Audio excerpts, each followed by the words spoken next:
नमस्कार, आदाब, सत श्री अकाल दोस्तों। मैं रजनी स्वागत करती हूँ आपका हमारे चैनल राजस्थान ज्ञान में। तो दोस्तों, जैसा कि आपको पता है कि रीट की तैयारी तो हम हमारे चैनल पे कर ही रहे हैं।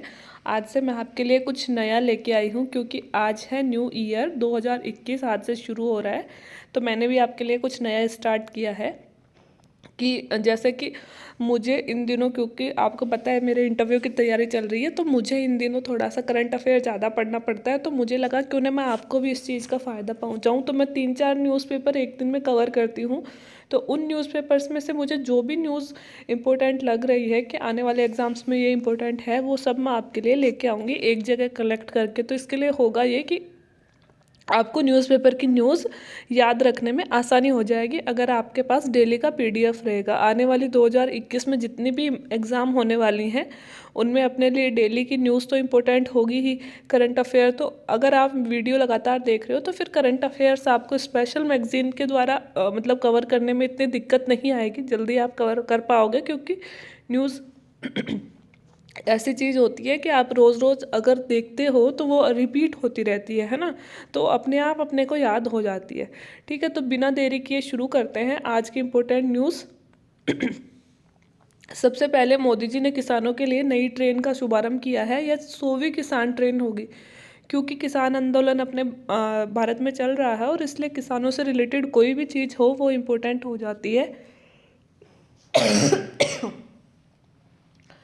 सॉरी दोस्तों, तबीयत थोड़ी ख़राब है, लेकिन मैंने सोचा है कि न्यू ईयर से डेली वीडियो आएगा, तो थोड़ा सा एडजस्ट कर लेना। वीडियो कंटिन्यू करते हैं। तो 100वीं किसान ट्रेन चलाई जाएगी और इस किसान ट्रेन का रूट होगा संगोला से देवलाली, सॉरी संगोला से मुजफ्फरपुर। पहले यह देवलाली से दानपुर चल रही थी, लेकिन अब इस रूट की जगह इसका रूट कर दिया, मतलब ये रूट की तो 99वीं ट्रेन थी, अब नया रूट एक चलाया गया है, वह है संगोला से मुजफ्फरपुर तक। और यह 100वें नंबर की किसान ट्रेन होगी। किसान ट्रेन बनाते किस लिए है? क्योंकि इसमें जो भी चीज़ों को ट्रांसपोर्ट होता है वो सारा, जैसे कि फसलें हो गई, सब्जियां हो गई, किसानों से रिलेटेड ही सारी सामग्रियों का ट्रांसपोर्ट इसमें किया जाता है। और इस ट्रांसपोर्टेशन का 50% खर्चा गवर्नमेंट उठाती है और 50% किसानों द्वारा उठाया जाता है। अभी तक 10 रूट्स पर किसान ट्रेनें चल रही थी और अब और ज़्यादा इनका विस्तार किया जा रहा है। ठीक है, अब एक जिला एक शिल्प योजना है। ये योजना है मध्य प्रदेश की, बट हमारे लिए इम्पोर्टेंट इसलिए हो जाती है कि किसी राज्य की बड़ी योजना अगर कहीं आती है तो वो सुर्खियों में आ जाती है। ठीक है, तो मध्य प्रदेश सरकार द्वारा एक कैंपेन चलाया जा रहा है। इसमें जिले के जितने भी लोकल प्रोडक्ट होते हैं ना, जैसे हमारे राजस्थान में कठपुतली है ना, या फिर अलग अलग जिले के अलग अलग प्रोडक्ट इंपॉर्टेंट होते हैं, उनको हम राष्ट्रीय स्तर पर पहचान दिलाने के लिए अगर कोई योजना चलाते हैं, तो ये हमारे जो लोकल छोटे छोटे कारीगर होते हैं ना, कुटीर उद्योग जो हमारे होते हैं, उनके लिए इम्पोर्टेंट हो जाती है। तो ये इसलिए मध्य प्रदेश सरकार ऐसा कैंपेन लाई है। तो अपने से बस इतना पूछ सकते हैं, ये योजना कहाँ की है। ठीक है, अगली न्यूज़ है न्यू भाऊपुर न्यू बुर्जखंड को पीएम मोदी ने राष्ट्र को समर्पित किया। ये यूपी के ईस्टर्न डेडिकेट कॉरिडोर का हिस्सा है। मतलब कि एक रोड का नाम है दोस्तों न्यू भाऊपुर, और न्यू बुर्जखंड जो यूपी का ईस्टर्न कॉरिडोर बन रहा है उसका एक हिस्सा है। तो जो लोग राजस्थान के एग्ज़ाम्स की तैयारी कर रहे हैं उनके लिए बहुत ज़्यादा इंपॉर्टेंट नहीं है, लेकिन हो सकता है कि कोई लोग यूपी से हों या फिर भारत सरकार से हों। भारत सरकार की जैसे नेशनल लेवल की भी कोई एग्ज़ाम होती है तो उसमें भी पर्टिकुलर इतनी बड़ी कोई न्यूज़ नहीं है, तो इतनी इम्पोर्टेंट नहीं है। हाँ, ये चीज़ इम्पोर्टेंट है। अर्जेंटीना में 14वें सप्ताह तक गर्भपात को वैध करार दे दिया गया। दोस्तों, एक बहुत बड़ा आंदोलन अर्जेंटीना में चल रहा था। अर्जेंटीना दक्षिणी अमेरिका का एक देश है। वहाँ पे महिलाओं को अपनी मर्जी से गर्भपात करवाने का अधिकार नहीं था, और लगभग 14-15 सालों से उन्होंने एक आंदोलन चला रखा था, जिसे अब वैध बना दिया गया है। वैध मतलब लीगल बना दिया गया है, पहले तक यह इलीगल था। ठीक है, तो अब महिलाओं को स्वयं को ये अधिकार दे दिया गया है कि वो गर्भपात करवाना चाहती है अगर 14 सप्ताह से पहले तक, तो उनको यह अधिकार होगा। अगली न्यूज़ है आयुष मंत्रालय ने राष्ट्रीय औषधीय पादप बोर्ड ने राष्ट्रीय औषधीय पादपों के लिए सहायता संघ हेतु शुरुआत की है। और इसमें औषधीय पादप कौन कौन से हैं? जैसे अश्वगंधा हो गई, पीपली हो गई, गुग्गल हो गया, एलोवेरा हो गया। यहाँ पे इम्पोर्टेंट ये है कि अपना जो आयुष मंत्रालय है वो देश में औषधीय पादपों को बढ़ाने के लिए उनको विशेष सहायता देगा ऐसे क्षेत्रों को। और इसमें अश्वगंधा, पीपली, गूगल, एलोवेरा ऐसे पादपों को बढ़ावा दिया जा रहा है। अब 2000, क्योंकि आज नया साल शुरू हो रहा है, तो 2021 में क्या क्या चीज़ें इंपॉर्टेंट होने वाली हैं, तो ऐसी कुछ न्यूज़पेपर में आई थी। तो वो है कि 2021 में एक तो चुनाव कहाँ कहाँ हो रहे हैं, और वो राज्य सुर्खियों में रहने वाले हैं ऑब्वियसली। तो देखो, पश्चिम बंगाल में हो रहा है, सबसे बड़ा राज्य तो यही है जहाँ पे बड़े चुनाव होंगे। जनसंख्या जितनी ज़्यादा होती है, चुनाव भी उस हिसाब से ही ज़्यादा होते हैं ना। तो सबसे बड़ा राज्य, तो सबसे बड़ा सुर्खियों में तो रहने वाला है पश्चिम बंगाल। फिर केरल में होंगे, फिर असम में, तमिलनाडु और पुदुचेरी, इन 5 राज्यों में 2021 में चुनाव होने वाले हैं, और ये 5 राज्य सुर्खियों में रहने वाले हैं। अब दोस्तों, एक न्यूज़ ये भी थी कि सुप्रीम कोर्ट में महिलाओं के हक में आने वाले कुछ बड़े फैसले, तो जो मतलब जो वुमन होती हैं वो एक सेंसिटिव मुद्दा हो जाती है, तो वुमन से रिलेटेड कुछ भी बात आए वो बहुत बड़ी चीज़ हो जाती है। तो इसलिए कि कौन कौन से कानून हैं जो अभी बनने वाले हैं। देखो, कुछ कानून तो धार्मिक आज़ादी से संबंधित है, जैसे कि सबरीमाला विवाद पे निर्णय आएगा। सबरीमाला विवाद वाला आपको पता ही है ना, सबरीमाला जो टेम्पल है उसमें कुछ विशेष वर्ग की, जैसे कि 15 से लेकर 45 वर्ग तक की महिलाओं को उसमें प्रवेश नहीं दिया जाता है। इसके अलावा दरगाह हो गई, जैसे मस्जिद में महिलाओं के प्रवेश पर रोक लगाना है ना, ये भी एक मामला चल रहा है, इस पे भी निर्णय आना है। एक बोहरा समुदाय है, उनकी महिलाओं में खतना प्रथा कोई पाई जाती है, उस पर भी निर्णय आने वाला है। पारसी महिलाओं को गैर पारसी पुरुषों से शादी करने का अधिकार नहीं है। तो ये सिर्फ धार्मिक आज़ादी के अधिकार, मतलब धर्म के नाम पे महिलाओं की स्वतंत्रता पर रोक लगाने वाले कुछ ऐसे मुद्दे हैं जो विवादों में चल रहे हैं, और जिन पे अभी आने वाले समय में कानून बनने की संभावना है। ठीक है। एक बहुविवाह पे भी रोक लग सकती है, कि जैसे मुस्लिम समुदाय है उसमें धार्मिक रूप से उनको आज़ादी है, पुरुष जितने चाहे उतने विवाह कर सकते हैं, तो यह भी गलत है, उस पर भी रोक लग सकती है। निकाह हलाला, मतलब कि वो नहीं होता 3 तलाक पद्धति, तलाक तलाक तलाक बोल के जैसे तलाक दे दिया जाता है, उस पर भी रोक लगने वाली है। तो उसी टाइप की एक टर्म होती है निकाह हलाला, उस पर भी मतलब कोर्ट में विवाद चल रहा है। मुता है मिसियार, ये अनुबंध विवाह होता है दोस्तों, एक तरह से सौदेबाजी टाइप होता है, कि पैसे देके या किसी और चीज़ के लालच में आके विवाह करना, ये भी मुद्दा कोर्ट में चल रहा है।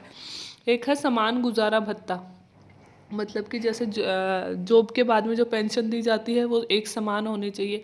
एक सबसे बड़ा मुद्दा ये चल रहा है शादी की उम्र का, कि लड़कियों की शादी की उम्र भी 18 से बढ़ाकर या तो 21 कर दी जाए, या फिर लड़कों की 21 से घटाकर 18 कर दी जाए। मतलब कि शादी की उम्र के नाम पे लड़कों और लड़कियों में भेदभाव क्यों, है ना। तो इन सब मुद्दों पे आने वाले साल में सुप्रीम कोर्ट के निर्णय आने की संभावना है। अब 2021 में क्या बड़ी घटनाएं होने वाली हैं। देखो, अमेरिका में सबसे बड़ा चुनाव, मतलब सबसे शक्तिशाली जो देश है विश्व का, वैश्विक शक्ति जिसे बोलते हैं, वो है अमेरिका। और अमेरिका में चुनाव हुए हैं, और 14 जनवरी को अमेरिका के न्यू प्रेसिडेंट है वो शपथ लेंगे। तो वो कौन है? जो बाइडन। और अमेरिका में पहली महिला उपराष्ट्रपति बनी है, वो है कमला हैरिस। तो दोनों सुर्खियों में रहने वाले हैं, क्योंकि नई सरकार आई है ना। अब 23 जुलाई 2021 को टोक्यो ओलंपिक होने वाले हैं दोस्तों। पहली बार ये हुआ है द्वितीय विश्व युद्ध के बाद कि ओलंपिक आगे खिसकाने पड़े हैं। ठीक है, तो ये पहली बार ऐसा हुआ है। एक बार मतलब वो द्वितीय विश्व युद्ध के टाइम पे हुआ था, उसके बाद में अब हुआ है। तो 2021 में ओलंपिक गेम्स होने वाले हैं। कहाँ होंगे? टोक्यो में, जापान की राजधानी टोक्यो में। तो ये भी इम्पोर्टेंट हो जाता है। और भारत ने लक्ष्य रखा है कि जैसे जनवरी के तीसरे पखवाड़े में अपने यहाँ पे वैक्सीनेशन शुरू हो जाएगी, और जुलाई अंत तक वैक्सीनेशन पूरा होने की संभावना है। मतलब अपन ने लक्ष्य रखा है कि जुलाई तक अपन वैक्सीनेशन का कार्य पूरा कर लेंगे। ठीक है। इसके बाद में दोस्तों एक न्यूज़ थी आज, मोनोलिथ। मोनोलिथ होता क्या है? मोनोलिथ एक ऐसी आकृति होती है खंबे जैसी, एक चमकता सा खंबा होता है। अब भारत से पहले भी कम से कम 30 देशों में ये खंबा एकदम से उद्भव हुआ है। मतलब पता नहीं चल रहा लोगों को ये खंबा आ कहाँ से रहा है।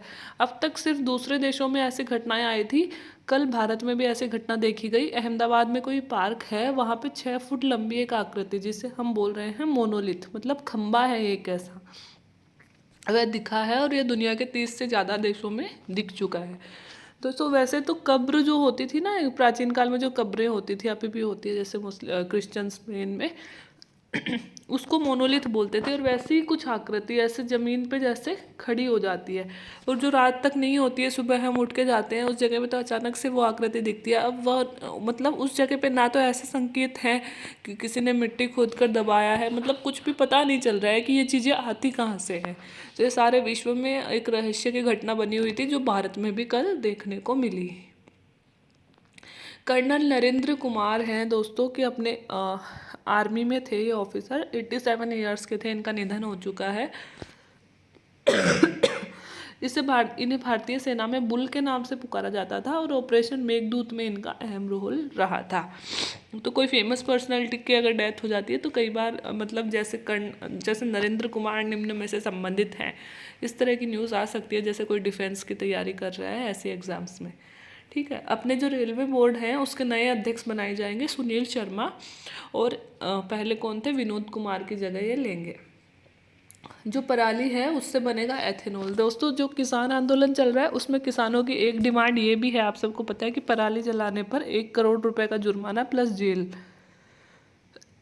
ये नियम सरकार ने बना दिया है। तो अब जो पराली है, अब तो जो 2 मांगे किसानों की मानी गई है, उसमें अब पराली वाला कानून हटाने के लिए सरकार सहमत हो गई है। तो इसी से रिलेटेड ये बात है, इसलिए इम्पोर्टेंट हो जाती है कि पराली से एथेनॉल बनाया जाएगा। एथेनॉल क्या होता है दोस्तों? एथेनॉल एक मिश्रण होता है जिसे पेट्रोल में मिलाकर, मतलब पेट्रोल की खपत कम की जाती है। जैसे कि एक तो किसी गाड़ी में 100% पेट्रोल डीजल ही भरा जाए, या फिर एक ऐसे कर लिया जाए कि उसमें 50% पेट्रोल पर और 50% एथेनॉल भर दिया जाए, है ना। उससे भी गाड़ी वही एवरेज दे रही है और वैसे ही चल रही है। तो पेट्रोल पर निर्भरता कम करने के लिए हम एथेनॉल ला रहे हैं। और ये एथेनॉल बनता किससे है? चावल और मक्का की लुगदी जैसी कुछ बना के इनसे एथेनॉल बनाते हैं। ठीक है, और अब तक हम अपने पेट्रोल में 9% के आसपास एथेनॉल का मिश्रण करते थे।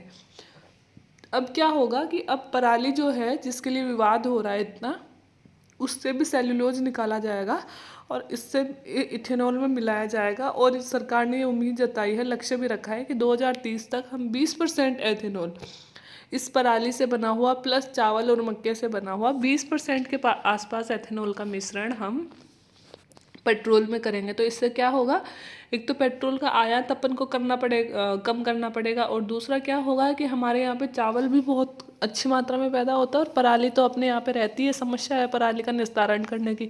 तो दोनों चीज़ों का उपयोग हो पाएगा। ठीक है। एक कामधेनु पीठ है दोस्तों, तो ये नाम बहुत सुर्खियों में रहता है आजकल। तो गौ सेवा आयोग बनाया गया था, कुछ दिन पहले न्यूज़ में आया था कि यूपी सरकार ने गायों की विशेष देखरेख के लिए गौ सेवा आयोग बनाया है। अब उस गौ सेवा आयोग ने यूपी के सभी विश्वविद्यालयों से अपील करी है कि आप अपने अपने विद्यालय में एक एक कामधेनु पीठ की स्थापना करें। और उस कामधेनु पीठ का काम क्या होगा? गायों पे रिसर्च करना, कि गायों के जो प्रोडक्ट होते हैं, जैसे गाय का दूध हो गया, दही हो गया, घी हो गया, गोबर हो गया, और उनका मलमूत्र, मतलब वो हो गया, मूत्र हो गया, है ना, वो 5 चीज़ें जिन्हें पंच तत्व बोलते हैं, इनका उपयोग करके, मतलब ये गुणकारी तो होती है ना, तो इनके औषधीय उपयोग, इन पे रिसर्च की जाए। ठीक है, तो ये आयोग किसने बनाया है? कामधेनु आयोग यूपी सरकार ने बनाया है। रेशमा मरियम, अगर कुछ भी महिला किसी भी क्षेत्र में प्रथम आती है तो वो न्यूज़ अपने आप में इम्पोर्टेंट हो जाती है। तो रेशमा मरियम केरल के पट्टानाथिट्टा जिले की अरुवाल्लापुरम ग्राम की ग्राम पंचायत में सबसे कम उम्र में चुनी जाने वाली महिला है। तो अपन को ये नाम याद नहीं होंगे, याद भी नहीं करने। अपन को ये याद करना है कि ग्राम पंचायत में चुने जाने वाले सबसे कम उम्र की महिला का नाम क्या है? रेशमा मरियम। कौन से राज्य से बिलोंग करती हैं? केरल से। केरल इसलिए भी इम्पोर्टेंट हो जाता है कि 2-3 दिन पहले न्यूज़ में आया था कि आर्या राजेंद्रन केरल की राजधानी है तिरुवनंतपुरम, तिरुवनंतपुरम शहर की सबसे युवा मेयर चुनी गई हैं। ये भी 21 वर्ष की ही थी, और ये रेशमा भी 21 वर्ष की ही है, और दोनों केरल की ही हैं। तो केरल अपने यहाँ पे सबसे ज़्यादा शिक्षित राज्य है, और ऐसे शिक्षित राज्य में ही महिलाएं इतनी आगे आ सकती है। तो एक अपन अंदाज़ा उधर से भी लगा सकते हैं, और दोनों केरल से ही रिलेटेड हैं। और देश में अगर कुछ भी प्रथम होता है तो वो हमारे लिए इम्पोर्टेंट न्यूज़ बन जाती है। देश का सबसे लंबा फ्लाईओवर बन रहा है दोस्तों। फ्लाईओवर किसके लिए? ट्रेन के लिए। रेलवे के लिए फ्लाईओवर कहाँ बन रहा है? सीकर जिले के रिंगस में, हमारे सीकर जिले के रिंगस में बनेगा 7.5 किलोमीटर का। और अगर नदी के लिए फ्लाईओवर की बात करें तो अभी कुछ दिन पिछले साल ब्रह्मपुत्र नदी पर बनाया गया था दोस्तों, अरुणाचल प्रदेश में बोगीवाला पुल। तो अगर नदी के ऊपर सबसे लंबा फ्लाईओवर या पुल की बात करें तो वो तो है बोगीबल पुल, सॉरी, अरुणाचल प्रदेश पे। और अगर नॉर्मल सड़क पे बात करें अपन रेल के लिए फ्लाईओवर की तो वो है अपना सीकर के रिंगस में। अब लास्ट न्यूज़ है, वर्तमान में राज्य का सर्वाधिक बिजली उत्पादन करने वाला थर्मल पावर प्लांट कौन सा है? थर्मल मतलब जो कोयले से विद्युत उत्पादित करता है। तो वर्तमान में तो है दोस्तों छबड़ा, राजस्थान की बात कर रहे हैं, जो बारां में स्थित है, जो 2360 मेगावाट प्रतिदिन उत्पादन कर रहा है, ठीक है। और लेकिन ये क्या कह रहे हैं कि सूरतगढ़ जो है, जो श्री गंगानगर में है, अभी सूरतगढ़ में 7 यूनिट्स चल रही हैं और 2160 मेगावाट का उत्पादन कर रहा है। तो अभी कौन सा छबड़ा 2300 का कर रहा है, सूरतगढ़ 2100 का कर रहा है, मतलब छबड़ा पहले है। लेकिन ये कह रहे हैं कि अप्रैल में सूरतगढ़ में जो 8वीं इकाई है इस पावर प्लांट की, उसका शुभारंभ हो जाएगा और वो 660 मेगावाट और उत्पादन करेगा बिजली का। तो जो सूरतगढ़ है उसकी टोटल उत्पादन क्षमता हो जाएगी 2820। तो कोयले से बिजली बनाने वाला सूरतगढ़ सबसे बड़ा थर्मल पावर प्लांट बन जाएगा अपने पूरे राजस्थान में, है ना। तो ये याद रखनी है, ये हमारे RS प्री में भी आया था ये क्वेश्चन, और जो बड़ी एग्जाम में आ जाता है वो छोटे एग्जाम्स में तो जरूर ही जरूर आता है, ठीक है। अपने राजस्थान के सबसे बड़ी एग्जाम तो RS ही है, सॉरी। तो बाकी के एग्जाम में ये आता ही है, ठीक है। तो अब क्योंकि ये सुर्खियों में है, पहले से न्यूज़ चल रही है, अप्रैल में जैसे इसका उद्घाटन होगा और ये पूर्ण होगी ये यूनिट, तो ओबियसली सुर्खियों में आएगा। तो सूरतगढ़ सबसे बड़ा अपना ताप विद्युत केंद्र बनने वाला है, जो थर्मल पावर प्लांट मतलब कोयले से सबसे ज़्यादा विद्युत उत्पादित करेगा, तो वो सूरतगढ़ है। अब तक छबड़ा है, छबड़ा में 2360 हो रही है, सूरतगढ़ में अभी तक 2160 हो रही है, और आने वाले दिनों में 2820 मेगावाट हो जाएगी। तो दोस्तों ये थे आज के करंट अफेयर्स, उम्मीद है आपको पसंद आए होंगे। थोड़ी सी तबीयत ख़राब है, इस वजह से गला बहुत भारी हो रहा है, बिल्कुल नहीं बोला जा रहा है, लेकिन मैंने भी रिजोल्यूशन लिया है कि बच्चों के लिए पर डे मुझे कुछ ना कुछ तो लाना ही है। तो आज से मैं आपके लिए करंट अफेयर्स लेके आऊँगी। अगर हो सकता है एक दिन मिस हो जाए तो 2-3 दिन के एक साथ ले आऊँगी। एक दिन रीड वाला वीडियो ले आऊँगी, एक दिन करंट अफेयर्स ले आऊँगी, ठीक है। अगर अच्छा लगा हो तो प्लीज़ लाइक कर दें, शेयर कर दें और थोड़ा सा कमेंट भी कर दें, मुझे भी थोड़ी सी मोटिवेशन की ज़रूरत होती है, ठीक है। तो थैंक यू वेरी मच।